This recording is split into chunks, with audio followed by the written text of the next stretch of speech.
இன்றைக்கி முருங்கைக்காய் வச்சு ஒரு சூப்பர் டூப்பரான பூரி பண்ணலாம். இது வந்து பார்த்திங்கன்னா குக் வித் கோமாளியில் பிரியங்கா அக்கா நமக்காக செஞ்சுருந்தாங்க.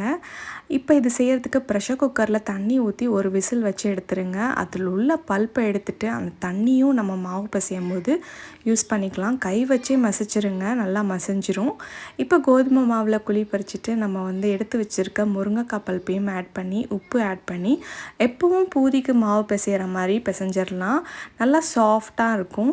இப்போ நம்ம ஒரு பாத்திரத்தில் எண்ணெய் ஊற்றி எண்ணெய் நல்லா சூடான பிறகு தான் நம்ம பூரியை நம்ம வந்து பொரிச்சு எடுக்கணும். அப்போ தான் நல்லா பொங்கி புஃப்னு வரும்.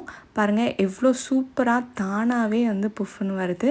கலரும் சூப்பராக இருந்தது. டேஸ்ட்டும் முருங்கைக்காயோட டேஸ்ட்டு ப்ளஸ் பூரி அப்புறம் உருளைக்கிழங்கு சொல்லவே வார்த்தை இல்லை, அவ்வளோ நல்லா இருந்தது. இந்த வீடியோ பிடிச்சுன்னா மறக்காமல் லைக் பண்ணி ஃபாலோ பண்ணி சப்ஸ்கிரைப் பண்ணுங்கள். தேங்க்யூ.